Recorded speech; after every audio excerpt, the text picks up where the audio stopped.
Ladies and gentlemen, welcome to the MedTech Impact Podcast, where you get to hear from leaders and innovators who are shaping the future of medical technology. I'm Kyle Cruz. And I'm Richard Meiklejohn. And we're your hosts of the show. So, today's episode, we are delighted to be joined by Ryan Myers, CEO and co-founder of CranioSense. Welcome to the show, Ryan. Thanks for having me, guys. Awesome. We're delighted to dive a little bit deeper into the CranioSense backstory. But before we do that, we always like to kick things off and just tell us, what is the problem CranioSense is looking to solve? Yeah, it's a great question. Accidents can happen to anyone, any place, anytime. And really traumatic brain injury is one of the more prevalent. There's something like 55% of the traumatic deaths are related to traumatic brain injury. As a father of two really young boys that are fairly accident prone, it's terrifying to me, right? And I think what's more terrifying is that our current non-invasive tools today are essentially like 60% accurate at looking at the secondary brain damage. And so that time to treatment is something that we're really trying to essentially eliminate, right? Like, boom, somebody gets an insult and you track this person, make sure that they don't have elevated pressure along the pathway so that they can have better neurological outcomes down the line. Wow, that's a big number. It's kind of hard to think when you have so much advanced technology that we still have that high statistic. Yeah, it's weird. You would think structural damage means elevated pressure, and it's just that our brains, our bodies, we're all very different. And so somebody actually that is a little bit older, their brain actually atrophies a little bit. And so there's more space for that swelling and bleeding to go. So it actually doesn't create the pressure. So just looking at the structural damage you may get on like CT scans doesn't actually mean that there's pressure. And so we get it wrong just because we have no like reference point for like this person looks like this, acts like this, and maybe there's pressure, maybe there's not. So it's been considered the holy grail of neurosurgery for as long as I think I can remember because of those weird statistics. And can you share with the audience a little bit more about, what is current best practice? How are people diagnosing? Yeah, it largely, unfortunately depends on where you go.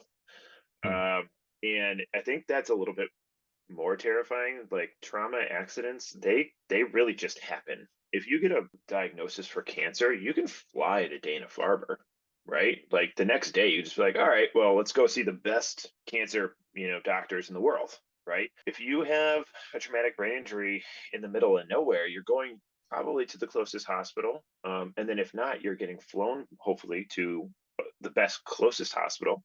But the kind of the workflows in each of those places differ a little bit. So standard of care right now, in general, you're really supposed to come in, you get a neurological workup, you do this thing called the Glasgow Coma Scale, you kind of check how they're reacting to certain things. Are they awake? Are they responsive? And if that is in a specific range, they get you to a CT scanner. And that CT scanner tells you, if there's a bleed on board, if it's within 6 hours of that bleed happening, if there's some sort of structural damage, right? And then we make a call based on that. But really the only way to get to treatment of that pressure is to first diagnose it. And right now, the only way to measure it is to put a hole in your head or a hole in your spine. And you kind of limit the use case of that, reasonably so, right? And so we don't get a lot of treatment for intracranial pressure, even if it is elevated. I mean, Ryan, that obviously sounds like a pretty intense procedure, right? To have done to drill a hole in your brain or your spine, as you mentioned. So I'm curious, and I would imagine, Richard, we always want to know, how are you seeking to then address this problem? What is your innovation to the space? Yeah, so we're actually taking that measurement that you would typically get invasively, and we're bringing it non-invasive. And the way we're doing it is we're actually using near-infrared light to look past the skull and look at how the blood vessels are mechanically changing under what for us is an unknown pressure at that time. And then our real secret sauce is then we reference that to the blood vessels outside of your specific brain, and look at how your blood vessels are changing under what is a known pressure. It's atmospheric, right? And so in each one of our patients, we can create this patient-specific differential, this reference point for them. And what that does for us is it reduces intrasubject variability and removes a lot of the confounding factors that you get by just looking at the brain non-invasively. So it makes everybody their own baseline, regardless of the age, the race, the cardiovascular state, medications on board. All that stuff should zero out because we look at, what is a pressurized blood vessel and what is a normal pressure blood vessel. And we can make the assumption, the correlation to pressure in that way. How did you discover the opportunity to use that infrared light technology and do this non-invasively? Yeah, so for a while I was working with a group at Bovonics that does early research and development under government grants, and there's a strong research group there that, especially in biophotonics. And when we kind of come up with a problem set by reaching out to neurosurgeons and neurointensivists and ED docs, we sit down and brainstorm a little bit and try to figure out what might work, what's not working out there, why is it not working, what could we try. And I think, like any good research, any good scientist, we tried a few different approaches and ended up kind of coming up with this idea of just looking at a very complex nervous system alone is not enough, right? We needed a point where we could say, what was this person before they got injured? What was this person like? If we had an EEG signal when they're healthy versus an EEG signal when they're injured, that would be amazing. But we're not going to go out and scan everybody. And so, what is the difference? What are two areas that we could look at in the body that are both in the brain and outside of the brain? And how could we approach it from that angle? So it was a very research oriented, like, kind of brainstorming effort. And then we went in and we tested it. And that's, it was still a hypothesis driven method, and turns out it worked, right? And we're blessed to have discovered it in that way, but it was a really scientific method driven approach. What is, I guess, the current stage then of your technology today? So since then, so we've published a human feasibility study. So we have a healthy human population where we showed that yes, this method works and correlates to rises and falls in intracranial pressure, actually without having cardiovascular state kind of affecting our measurements, which was big for us. Then from there, we went in and we put the sensors on patients, traumatic brain injury patients that have those invasive sensors already placed, to get a true pressure reference and to start to develop our algorithm. And we just presented at Neurocritical Care Society that we have with our training data, 91% sensitive and 95% specific, the ability to differentiate traumatic brain injury patients who have too high pressure from those who have normal pressure, which is unheard of. I kind of said the 60% range before. In the 90s is like unbelievable. We're so excited about it, and that's really why now we're going forward, and we spun out the company, and we have to run after this. There's a need, and we have something that works. It would be criminal not to try to bring this to patients. And is it are they sensors? What does the product look like? Yeah, it's 3 sensors right now, so it's kind of a handheld, like it's like a little cell phone sized device with some cables coming off, and then we have sensors on the forehead, on the earlobe, and on the finger. And in those 3 kind of sensors, we technically have 4, I guess, points that we're looking at: the brain, the forehead, the earlobe, and the finger. 3 of those being referenced, 1 of those being the brain, where we're trying to understand what the pressure is on that stage. We've done a lot of work in those sensors. We took a technical pivot because of usability and human factors that we were gathering from the nurses that were using our device. They're like, this works, but it is hard, right? And we're like, well, that's not ideal. We're out here trying to deliver a product that can be used by anyone, anywhere, at any time.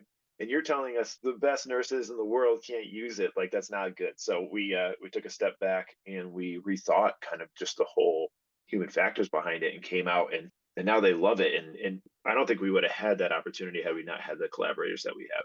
They've been amazing to us. Kyle, this is awesome. I mean, we've got this unmet need, great innovation. I mean, Ryan, what's the plan in terms of that go-to-market strategy? Who are you targeting first? Is this for the ER, or what setting are you looking at for this? Yeah, that's a great question. And honestly, that's been one of the biggest, kind of the biggest things that we've had to pay attention to over the past year. There are so many different indications that this could be used for. And every doctor that we talk to is like, yes, I want this. And they always come up with like 4 things they want it for. And the 4 things are usually not the same depending on kind of what they're working on, right? We're talking about like big words, right? Stroke, post cardiac arrest, acute liver failure, right? I've already talked about traumatic brain injury, pseudotumor. I was just at a conference last week about it's called Chiari, right? It's essentially your brain herniates down into your spine a little bit, and people are just living with it, right? There's all these sorts of things that we could help with. 15% of migraines are supposed to be pressure related, but we can't diagnose them. So all these things. So we did this big customer discovery effort. We did all this. I think we have like 6 business model canvases now, right? To try to figure out where we wanted to go first. And so the pain point that we are addressing first is really in the emergency room, but the emergency room in suburban and rural America, where they actually don't have any neurological neurosurgeon support on staff. So if you show up there, it's really hard to get a quality diagnosis, and time stacks up, right? So that's 60 to 70% in rural America in terms of the tools being able to diagnose elevated pressure. Leads to like 4 to 7 hour triage times for these patients. And still we get it wrong about 40% of the time. So either we transfer them out, and it was, 40% of those patients should not have been transferred, or we send them home. They shouldn't have been sent home, right? So we're really trying to support this pain point by also bringing in key opinion leaders from the neurosurgeons at their level 1 trauma centers in the middle of the city. So think like University of Pittsburgh Medical Center, some of the best neurosurgeons, some of the best teams in the world for traumatic brain injury. They're at 1 or 2 hospitals in the middle of Pittsburgh, right? They also have 12 other emergency rooms with no neurosurgeon support. We need to be supporting those folks because half of the patients show up there, and 6% of the neurologists work in those settings. So that mismatch is really what we're trying to offset by giving tools that emergency physicians and nurses can use to be able to just understand what's going on with pressure. I think this talks really interestingly to like a problem a lot of startups have in terms, doing customer discovery. We always, of course, recommend, but you get a lot of feedback, you get a lot of data. And so that then leads to all these different potential business models. And of course, you can't do them all. So you have to start with one. And of course, that's why you end up pivoting, because maybe that first one doesn't work. Maybe the second one doesn't work. And of course, it's the last one you go with is the successful one. Yeah. Well, you hope, right? Like that's, you hope you get to the one that works. It's so easy for us to get distracted. I think you brought up sports, like kind of when we were talking before. It's something that I think is near and dear to both my co-founder Christian and I's heart. Is like we were both athletes. His kids are athletes, right? So like it hits home, and it's something that we want to support. But in terms of workflows that we can enter today and have just like this impact that they know exactly what to do when we're like pressure high, right? We can deliver a solution to them first and then support all these other people down the line, especially after we show that everything works, right? Like, once we kind of go to the emergency room, we get this credibility all of a sudden that, hey, emergency room docs are using it. It's good for us on the sideline then too, right? So we want to help everybody, but we got to start somewhere, and we have to stay focused. Yeah, you know what, Ryan, actually, and I do want to chime in real quick, Richard, because as you guys were talking, I was hearing maybe other illnesses or diseases or sicknesses right outside of just kind of the sports and blunt force trauma and all of that. But what I guess is that kind of what area, what is there a specific market or a specific illness, disease, something that you're kind of targeting then right now? Yes, that's a great question. I think you hit 2 points in there. One is we think internally at CranioSense that elevated pressure is its own pathological state. It's not just this symptom that you get, right? In the same way that we treat elevated blood pressure, even though it wreaks havoc on multiple parts of your body, that's kind of short-term and long-term, like we need to treat that elevated blood pressure to get it into some normal range. We think of intracranial pressure the same way internally, right? At CranioSense, we need to treat that regardless of why it pops up and where. For us, though, for that first condition that we really want to target, it's traumatic brain injury in rural and suburban America at the emergency rooms, right? Which captures for us a lot of people that we can help, about 1.1 million patients each year that we can help have better neurological outcomes. But also it's somewhere where, you know, our doctors say that they want it and they know precisely what to do with it, right? So as a counterpoint to this, right, we're working with some great folks on potentially hydrocephalus for children, which is a big need, right? Shunts occlude every, you know, something like 50% of shunts occlude within 2 years of getting the shunt, right? And kids are going through like a massive amount of surgery to get these undone. And when they occlude, it's life-threatening, right? So they have to come in and have these emergency neurosurgeries. Well, could we help them at home to try to differentiate what is a headache and what is an occlusion? Maybe. But the struggle is there's no tool right now that can tell you if there's pressure on the brain right now. So we're almost inventing this new vital sign. Like some of our doctors call, like they're like, oh, this is like a 6th vital sign. It's like for the brain though, right? And so we have to do some of the work to get into some of those spaces, but within the ER, they kind of know what to do with it, with the information we're sending. And Kyle, that's such a great question you brought up there, and it kind of rounds to this next discussion topic around reimbursement and how you've finally chosen, because obviously there's potential to make clear impact, but has your reimbursement pathway influenced your decision-making thinking as well?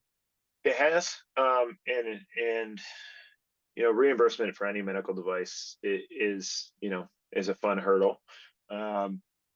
You know, we are applying for a breakthrough designation next year to try to kind of tap into that new, no pun intended, the TAP program. But ultimately, I think what's nice for us is that elevated pressure, monitoring of intracranial pressure, all that stuff is already valid in terms of neurological deficit. So like if you go and you have a traumatic brain injury, they put an invasive sensor in you because they need to know the intracranial pressure because they need to monitor it. And so we don't have to educate the community in terms of like the condition we're going after. What's interesting is that there's only invasive means of assessing intracranial pressure today. So that's what's reimbursed. So we do have some pathway to essentially show that we are accurate against these gold standards that are reimbursed today, which our traumatic brain injury is showing, every study is showing, right? We're about 93% accurate. But all of our planned studies going forward will have all of these different endpoints packed in so that we can get reimbursement sooner rather than later. And how Very does that nice. relate to the regulatory pathway then that you're pursuing? Yeah, the regulatory pathway is for the indication that we want to go for. So non-invasively, being an adjunct to diagnosis for intracranial hypertension is really around. It really needs to go down a de novo pathway, which is okay for us actually, because we have to get that clinical data to have doctors purchase our device anyway, right? To get that clinical buy-in, we need to do the same exact study. So it's really just kind of an overlap for us. We're going to do the study either way. We are actually looking at some devices for the 510K pathway. It would really just bring down the risk in terms of getting through the FDA. We wouldn't necessarily sell a device like that, but we could bring down the risk by having our base system cleared, by the FDA through the 510K pathway, and then go back with our algorithm and say, oh, the algorithm is this accurate, and you should trust that it's safe and accurate based on our 510K already. So that's something we're working with our regulatory partners with, people much smarter than all of us in that space. So you got to bring in help externally. You can't think that you can do everything. Even if you're smart enough to do it, I mean, there's no time to do everything, right? Even if you're experienced to do it, I think it's important to know when to delegate and what to delegate. Yes, and so it sounds like you're in a good place, but clearly a few challenges ahead of you in terms of the technology just now. I guess looking back as well, what's changed to make this technology possible, and what still lies ahead in terms of improving that technology so it's ready to go to market? Yeah, that's a great question. We've spent a lot of time specifically on the science and the technology, and biophotonics is a field that's been around for a little bit, but is only now gaining significant traction. We've only now kind of shown that it's accurate at doing specific things. So this notion, the kind of the cornerstone of our initial algorithm, which has been published, is pulse transit time and the differential between essentially when the pulse arrives at, maybe your forehead versus when it arrives at your brain. It's a very like fluid dynamics issue, but that's been studied for decades. Like there's papers back in the 80s, like looking at, oh, might this be a surrogate for in non-invasive blood pressure, right? And they're like, maybe. And then in like 2003, the same thing, like, oh, we're getting better at it, right? And so like there's been this line of research, more basic research than anything, and now we're getting to the applied research, and now we're actually getting products. So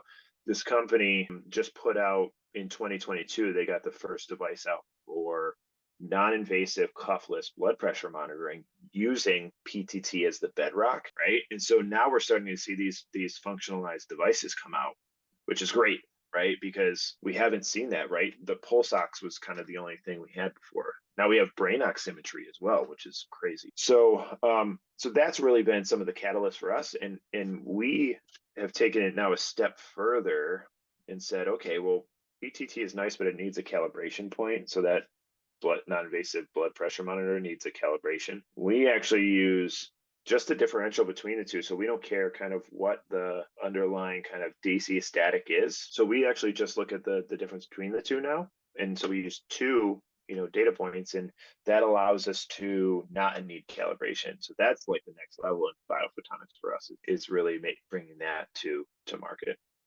It's funny, Kyle, thinking about product development, because of course we think about it when we sometimes hear about this new technology that's like, wow, that's incredible. How did that come about? But of course, it's this incremental innovation that's built on years of research. But of course, none of this happens, I'm sure we all know, without funding. So I wonder if you could talk a little bit now about what's the funding landscape been like for you in the past and going forward? Yeah, wonderful question. Yeah, no startup. I mean, you can't get there without the money too, right?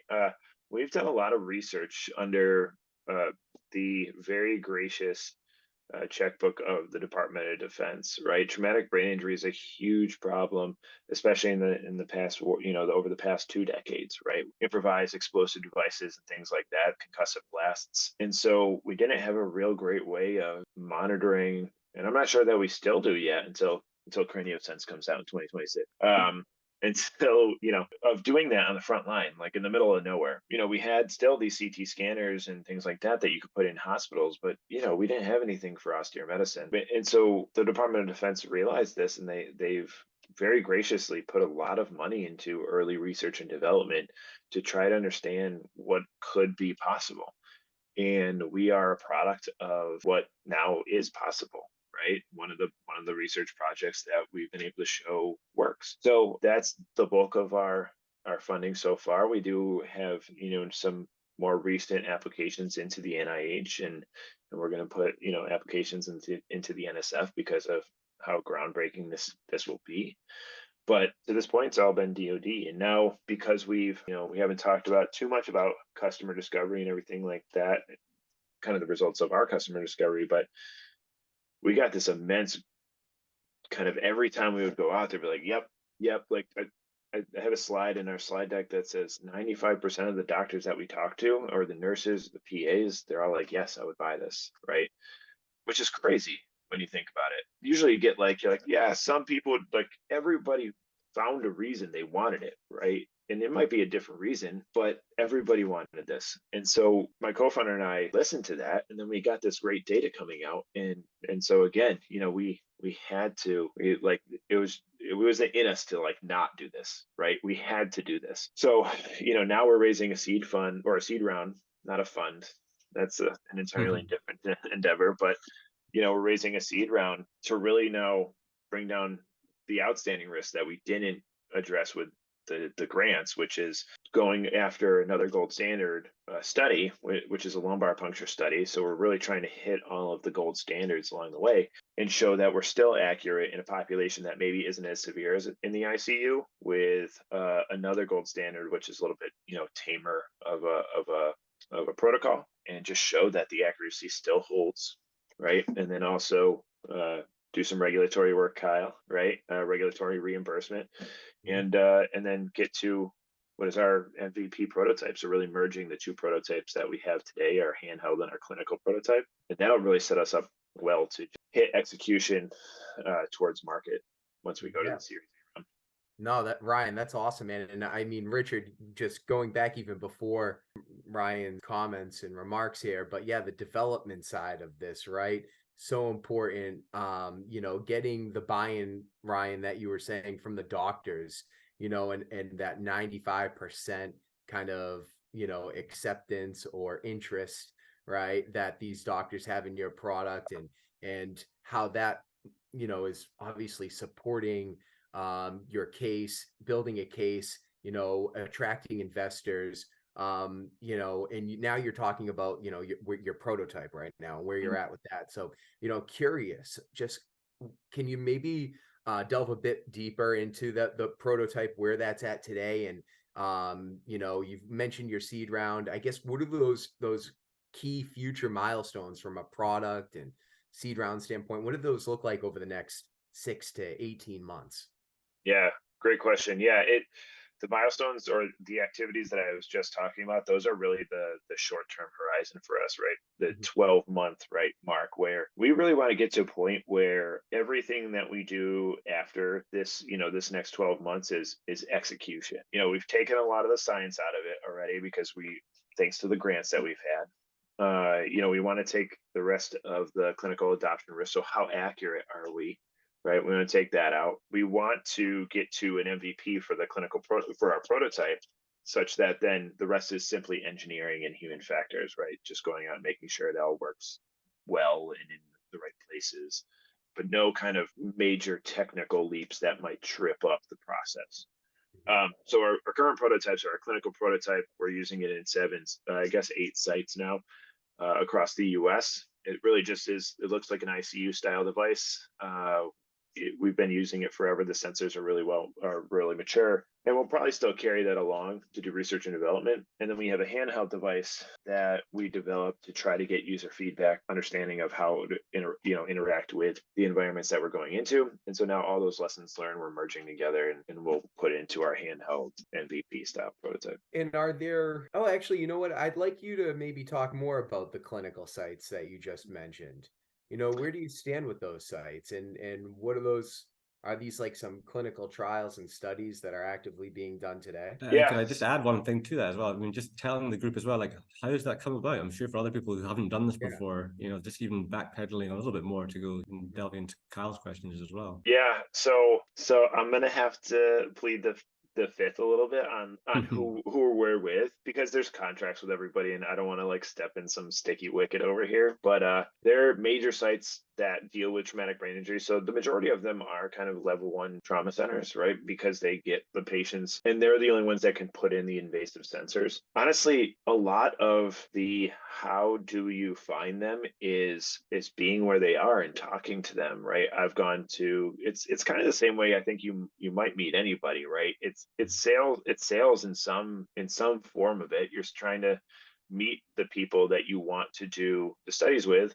Some of it's targeted, right? Some of it was like, we know this person is a key opinion leader. Let's just reach out to them or reach into our network to see if we can get an introduction. Some of it's being at the right conferences. Like these guys aren't at, guys and gals aren't at every conference. They go to 2 conferences, right? You need to be at those conferences. And then you just work the room a little bit. You just listen to people, and you just, you say, this is what we have, this is what we're trying to do. And we're in the fortunate situation where this is so needed that people are just like, yes, we need to do research on this. I want to be a part of this. In a situation where you may be maybe less novel, or your scope is a little bit narrower, being more targeted definitely helps, right? So yeah, it's a lot of legwork with like anything, and it's not sales like you're selling them, right? All of these collaborations now that we have are relationships. I don't know if they'd consider me a friend, but most of the people that we collaborate with now, I have their cell phone, and we text, right? When I'm in town, I go see them. I'm not trying to like, sell them anything. I'm just trying to catch up, grab a coffee, see how the family is, right?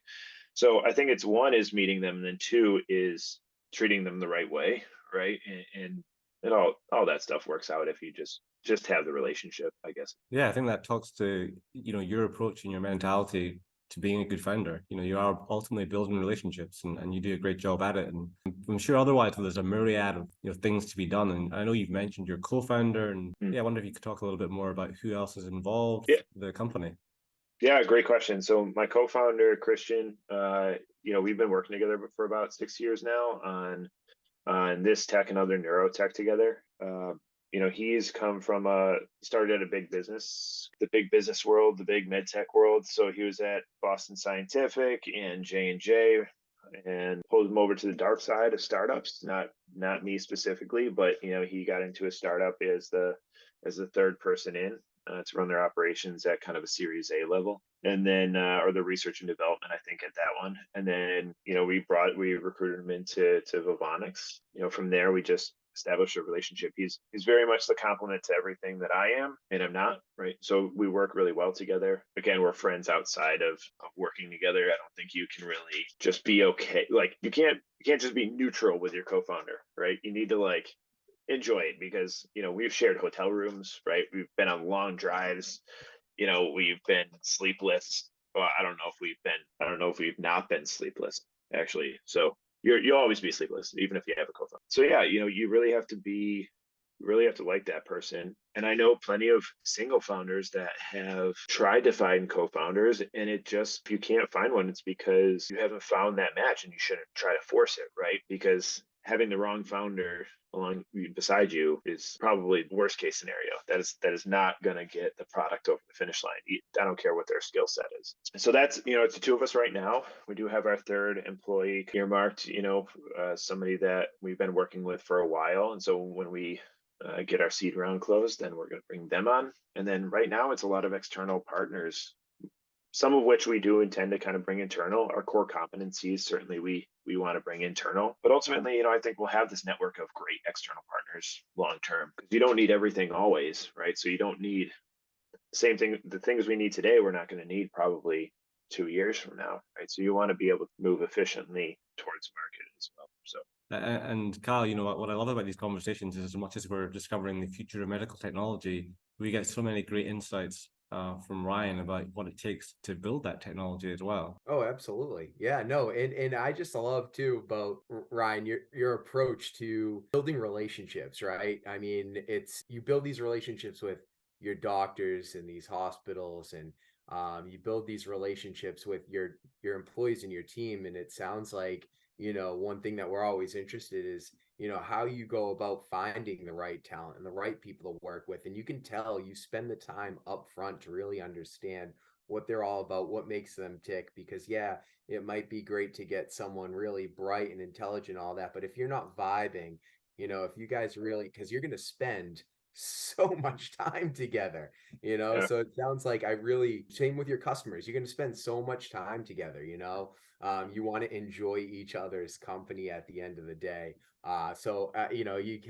You can tell that you really value those relationships, and that is so important to just building a company and a successful team. And I'm just curious too, a lot of times we want to ask, the founders on the show to share some, reflection points and help us understand few tips or pieces of advice starting a medical device comp like CranioSense.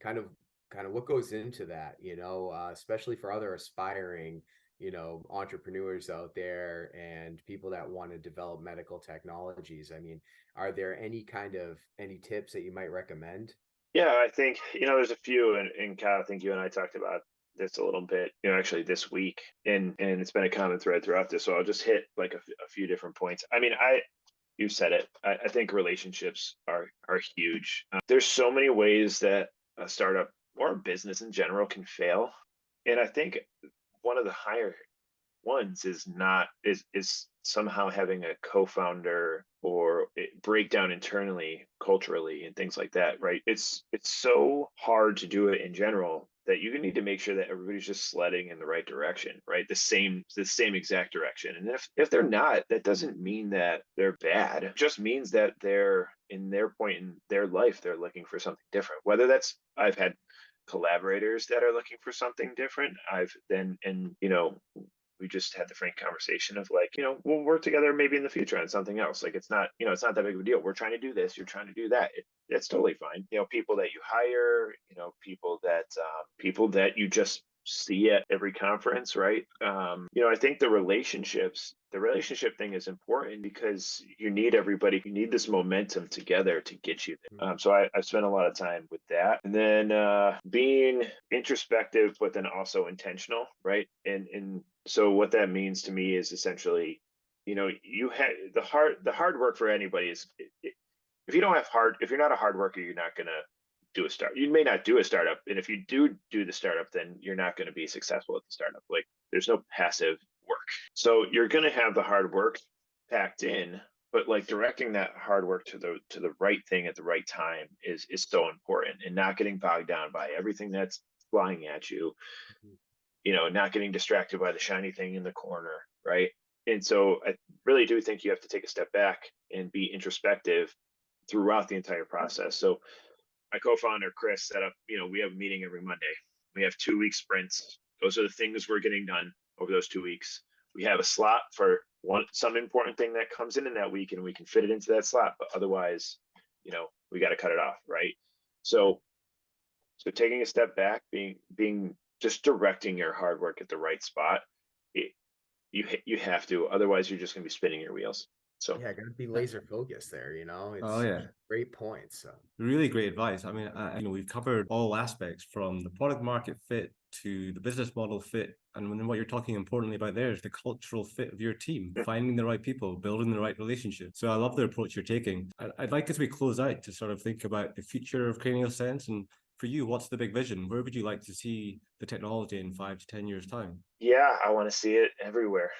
That's a horrible thing to say, is from a vision perspective, but there's so many people we can help. I want to start in the ER with the traumatic brain injury patients, but we want to push out to other indications within the ER. Then we want to go to other clinical settings. So we want to go into the ICU and inpatient, as well as in EMS, and go outside the hospital to outpatient primary care, right? We should be catching these people sooner. And ultimately, 10 years, maybe, I don't know, it might be too soon, but I would love to be like the Holter monitor for brain pressure, right? Being able to send this home with people, I think, will be an absolute life changer for people with chronic issues. So, that's it. We want to be the next vital sign, and we want to be everywhere. Love it. That's a great vision to have. We like to have the big picture and the big goals. that's right. You have to. Ryan, this has been a real treat, man. Very exciting stuff, what you're working on at CranioSense, how you're going to help patients with traumatic brain injury, and providing better, more improved outcomes in those areas, and in an effort to save lives and just make this world a better place. I mean, you're doing it, and you are such an incredible guy. So that organization is lucky to have you as a leader, and we want to just thank you for coming on the show today, and of course wish you the very best. So thank you. Thank you, Kyle. I appreciate that. Absolutely, Kyle. Well said. And one last thing, of course, we want to make sure people know how to get in touch with you. What's the best way to reach out to you? I think LinkedIn is the easiest way to get a hold of me. Otherwise, rmyers@craniosense.com is also just an easy reach out as well. Brilliant. Well, if you want to get in touch with Ryan, we encourage you to reach out and join him and help him in this mission. Awesome. All right. Well, that'll do it. Want to thank you again, Ryan, and thank you everyone for tuning in today. That was another episode of the MedTech Impact Podcast. So until next time, I'm Kyle Cruz. I'm Richard Meiklejohn. Keep innovating.